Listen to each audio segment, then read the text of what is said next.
Hi everybody, this is the video I'm going to make showing you how to use the 2 notes captor straight into the door via my Focusrite Scarlett 212, and the little bits of features that I found that have been pretty good on it. You can also use a speaker out of any cab or any other amplifier or whatever you want to do with it, because the Captur has a -20 dB reducer, attenuator on it, and it's a fabulous piece of kit. This is the 2 notes captor. On the front of it you'll see it has an output level, which does work. It also has a switch that allows you to switch off the inbuilt cab and just use like the sound that comes out of the back of an amplifier before it goes into a cab. You can also use a bass version. They're a little bit spiky, to be honest with all of them, and they're okay for playing like in your house, but other than that, not much. It also has an XLR out, and you can go direct out then. You'll see, notice an XLR cable in it currently. You can go direct out then into your sound card, and then into your door directly from that. So here's the back of the 2 notes captor, and it has an input for the speaker. It says it's 100 watts max. I've run the JVM absolutely flat out into it. That's 100 watts, it seems fine. Turns the fan on occasionally, which they all seem to do anyway. Bizarrely, the 15 watt EVH LBX head spins the fan inside the captor more than any amp that I've got. Really spins it up quite a bit, so I don't know what's going on there. You've got an output to the left of it, which is attenuated 20 dB, which means you can have your cab running into it. You can run out from the front via the XLR silently into the door, and if you've got monitoring, you can switch your monitor on and come out through your monitor speakers. Or you can just run it into an actual cab. The one you're looking at now is sat on top of the DSL 401 combo, and the little the 1x12 75 watt Celestion speaker, I usually just run it into the back nice and quiet and listen to it that way. You've a straight through one out as well, and it doesn't matter what the impedance of that is, so you can run any cab into it. So running XLR out of the 2 notes captor, I'm running straight into the front end of this Focusrite Scarlett that I've just got. I did have a M-Audio Firewire 410, which is a fine piece of kit. There's no problem with it. It's just a little bit more than I need, to be fair. This is just so much easier to use because it has a switch on the front for direct monitoring. You switch it on and off. It's got a volume control on it, and it has phantom power. So you switch the phantom power, as you heard then. You can switch the phantom power on, which will run the torpedo captor. 2 inputs, 2 outputs. Outputs just go directly to the monitors, and it has an headphone out as well. It's a good piece of kit. Sounds great. So currently what we've got going on is the DSL 401 is speaker out into the torpedo captor at 8 ohms, because it's an 8 ohm captor.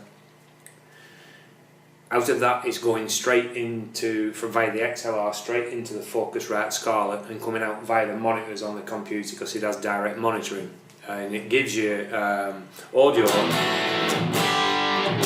It's kind of currently about the level of my voice, maybe just a little bit higher, but it's really not that bad, and it sounds pretty cool. It's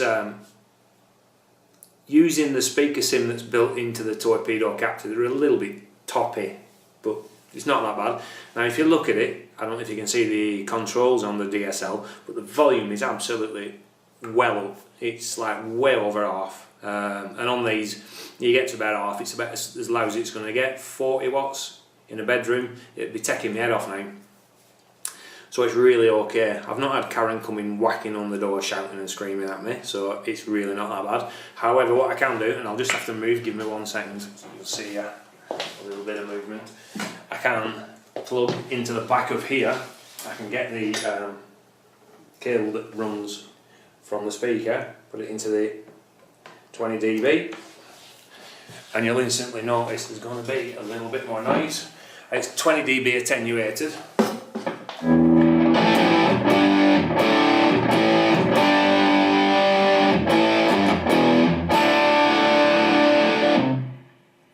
Okay, so we'll take that back out, and then what we'll do is we'll switch a switch on the front. That turns the cab simulation off inside the door, inside the captor, I need a pick. You'll notice if you can hear it so.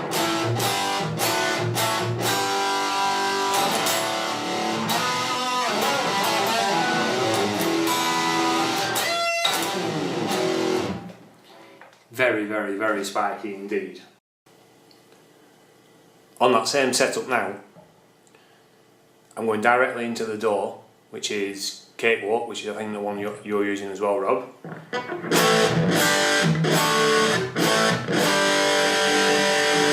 And we have that horribly spiky sound that we had. If I switch off direct monitoring,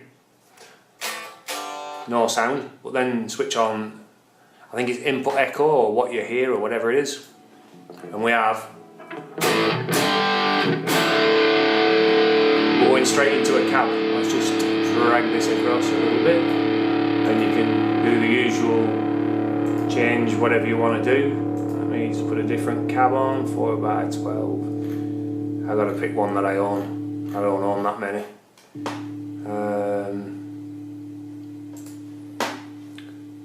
Great demo, right? Let's find one of these here.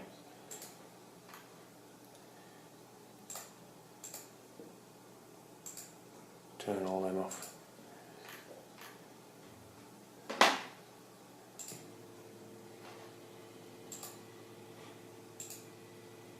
So, change the sound.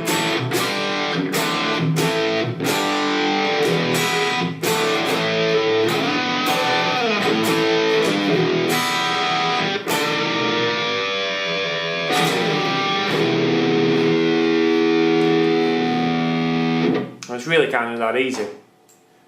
Using that, you can add another effect into there and add delays onto it, just as the usual way. There you go. Thank you very much.